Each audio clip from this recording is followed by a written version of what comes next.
To be indoctrinated into a religion is part and parcel with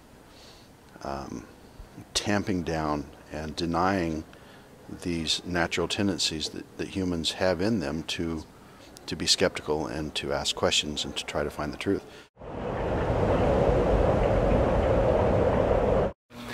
Everybody knows the Westboro Baptist Church. The Westboro Baptist Church is famous for their website, God Hates Fags, and for showing up at the funerals of gay people and of even United States soldiers. With Nathan Phelps. He is the son of Pastor Fred Phelps, who's sort of the patriarch of this religious institution. He left the church when he was 18 years old and now speaks about his atheism. I wanted to ask him different sorts of questions than the ones he normally gets.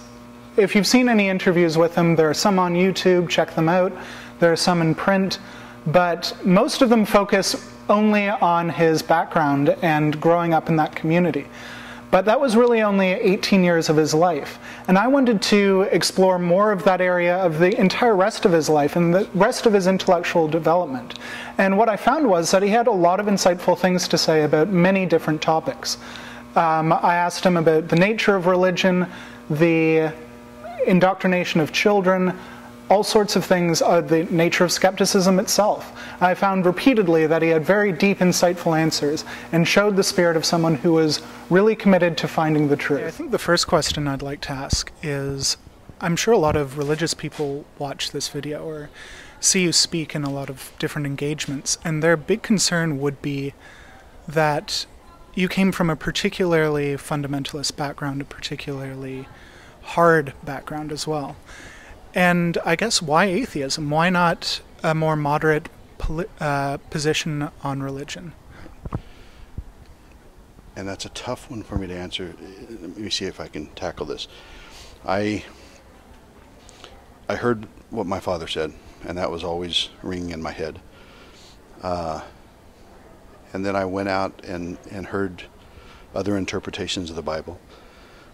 And you know, like I said, I went to that counselor, and he gave his interpretation, and it actually started there for me, that here was this guy who had a theological degree, and he's saying that this is a proper interpretation. And then I go somewhere else, and they have their interpretation, and got to the point where I realized that really there are as many versions of Christianity as there are Christians, and that flies in the face of this notion of an objective morality.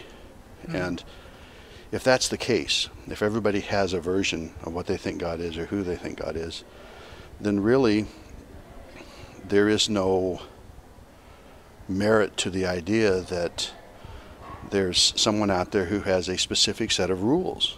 And so I just got to the point where I thought this, you know, ultimately, of course, I got to the point where I realized that there's no way to objectively challenge this or test it or prove it.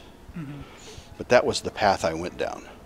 I'm certainly glad to hear that as an answer as well, because I've always found that the idea of objective morality from God is a bit of a non-starter, because you get religious positions that are so different in what they actually preach and what they say. It seems so difficult for me to accept that they're really carrying out a fully consistent position. Wouldn't you agree? Absolutely, and I think that one of the paths they go down, when you point something like this out, they say, well,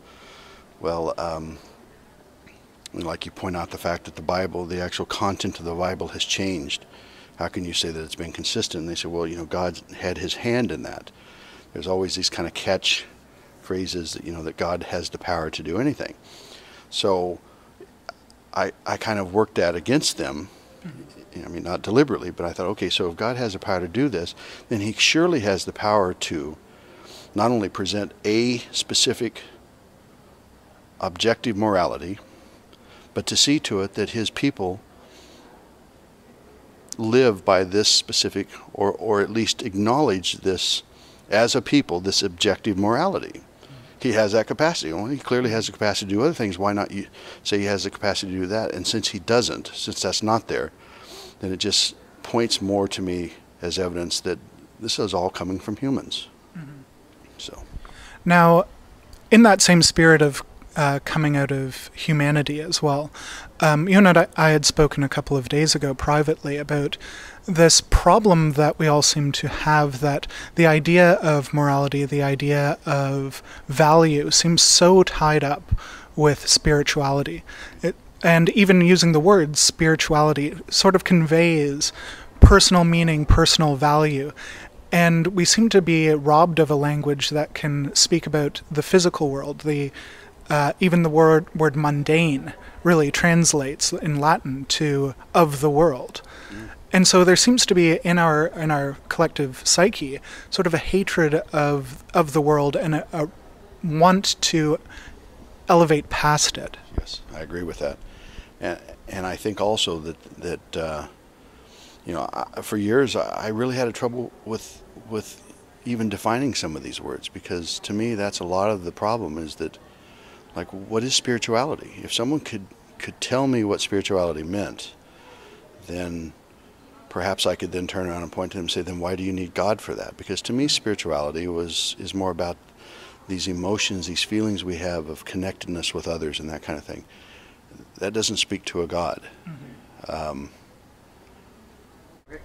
Okay, then also I want to ask, many people would also sort of, I'm assuming, criticize you on the front of thinking that because you came from like that sort of harsh background and had such an appalling nature of religion, I'm sure you've gotten people saying to you that you don't really know the nature of true religion, right? What do you say to those people? I say that you define for me the nature of true religion. Tell me what it is, and then explain to me how it is, as far as the challenges that I put up, any different than my father's religion. The challenges that I put up are that the Bible doesn't bear out as a legitimate source of moral guidance. People suggest that it is the inerrant word of a God. Okay, prove that to me. How do you prove it? Well, they'll argue that it's been unchanged for 2,000 years. Well, that's not true. Right. When you look at the history and you look at the facts, the Bible's changed dramatically. Well, the message hasn't changed. That's not true. Well, 40 authors over so many hundred years, and there is no discrepancy. Well, that's not true, right? So all of these things that they put up to argue that that their particular version of Christianity, or whatever religion they are, is demonstrated, comes back to the same issues that I have with my father's religion. So I actually talk about that in my speech, that I don't accept that, because growing up in that, I'm very interested in finding out what the truth is. That's the effect that growing up in that had on me. Not a hatred for religion or a hatred for God. I want to know what the truth is, and I will search high and low to find the truth, and that's it. And no one has demonstrated to me